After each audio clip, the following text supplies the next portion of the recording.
छत्तीसगढ़ में प्रधानमंत्री मोदी ने बड़ा बयान दिया है और कांग्रेस पर हमला करते हुए कहा है कि कांग्रेस जितनी आबादी उतना हक की बात कर रही है, जबकि देश में सबसे बड़ी आबादी अगर किसी की है तो वो है गरीब। और पीएम ने कहा है कि उनका मिशन गरीब कल्याण है। इस पर क्या जवाब है कांग्रेस पार्टी का? मेरे साथ कांग्रेस पार्टी के नेता और गुजरात से विधायक जिग्नेश मेवानी हैं। आप लोग जाति जनगणना की मांग और जितनी आबादी उतना हक की मांग कर रहे हैं। पीएम ने कहा है कि सबसे बड़ी आबादी तो गरीब की है और वो गरीब कल्याण के लिए काम कर रहे हैं। जिसके जीवन का लक्ष्य ही पूंजीपतियों की सेवा करना है, उनको गरीबों की याद कैसे आ गई?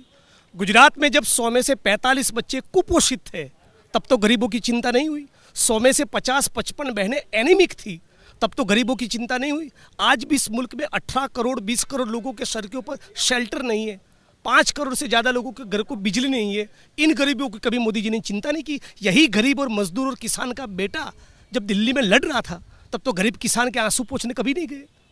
अब कहीं गरीबी की आपको याद आ रही है? ये पूरा चुनावी एक प्रक्रिया के दौरान ओबीसी वाला जो फैक्टर है, इसको डाइल्यूट वो करना चाहते हैं। जाति जनगणना से बचने का उनका ये तरीका है। हमारी ये कहना है कि ओबीसी का पूरा जाति जनगणना हो तो मोदी जी को क्या दिक्कत है? और फिर उसमें जो गरीब पाए जाए उनको रोटी कपड़ा मकान रोजगार दीजिए। ये गरीबों के बेटे बेटियां ही है ना जो रोजगार मांग रहे हैं। 9 साल में आपको 18 करोड़ रोजगार देना था। 22 करोड़ लोगों ने सरकारी जॉब के लिए अप्लाई किया। आपने 7,22,000 को नौकरी दिया। वो गरीब के बेटे नहीं है, उनकी क्यों चिंता नहीं हुई? गुजरात के गरीबों की कभी चिंता नहीं हुई। गुजरात में आज भी लाखों लोग बीपीएल कार्ड होल्डर है, उनको गरीबी रेखा से आप बाहर लेकर नहीं आए। दरअसल पीएम कहीं ना कहीं ये कहना चाह रहे हैं कि आप लोग गरीबों की बात नहीं कर रहे हैं, आप लोग ओबीसी की बात कर रहे हैं, जातियों की बात। हम किसान, मजदूर, गरीब, आदिवासी, ओबीसी, दलित सबकी बात कर रहे हैं। जाति जनगणना भी हो, गरीबों को उनको हक और अधिकार भी मिले। आप तो पूंजीपतियों की सेवा में लगे। यही गरीब जब कोरोना में एम्बुलेंस के लिए तड़प रहा था, अस्पताल में बेड के लिए गिड़गिड़ा रहा था, रेमडेसिविर इंजेक्शन की भीख मांग रहा था, तब तो आपने उसकी ओर देखा नहीं। अब कहीं के गरीबों की आपको चिंता हो गई? आपको क्या 15 लाख का सूट पहनकर, ब्रांडेड घड़ी और चश्मा पहनकर गरीबों की चिंता कर रहे हैं। वाह मोदी जी वाह।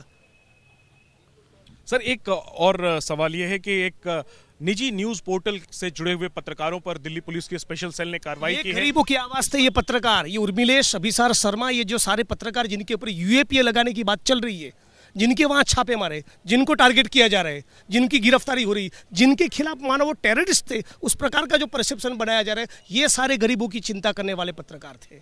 इनको टारगेट कर रहे हैं। ये लोकतंत्र की हत्या है। पत्रकारित्व को लोकतंत्र की चौथी जागीर बोलते हैं। ये चौथी जागीर पर सीधा हमला है। कोई भी बुद्धिजीवी, इंटेलेक्चुअल, स्कॉलर, पत्रकार, राइटर आरएसएस और बीजेपी के खिलाफ है तो उसको टारगेट करो। यही उनकी मंशा है। मैं इन गिरफ्तारियों के खिलाफ हूँ। शुक्रिया जिग्नेश बात करने के लिए। कैमरा पर्सन प्रवीण मिश्रा के साथ जैनेंद्र, एबीपी न्यूज, दिल्ली।